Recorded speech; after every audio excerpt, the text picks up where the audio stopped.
In this vignette, we're going to be talking about obtaining equipment. I will go over using the Pyxis and the Supply Med A station, anesthesia supply carts, and knowing your environment. Number one, most ORs that you go to will have a Pyxis machine.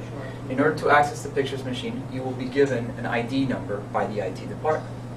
So what you do is you enter your ID number, and you'll be prompted to enter a bio ID. You select a patient. In this case, my patient's name is Mary J. Blige. Now there might be two Mary J. Blige. So one of the things that you want to make sure is that you have the correct patient. So you look and make sure that the ID numbers match. So you pick your patient.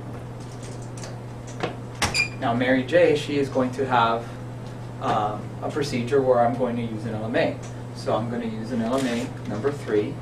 I want to make sure that I select LMA because that's how the machine charges the patient, and then close the door. If you do not close the door and you try to exit, the machine will prompt you to please close the door. So you must always remember to close the door.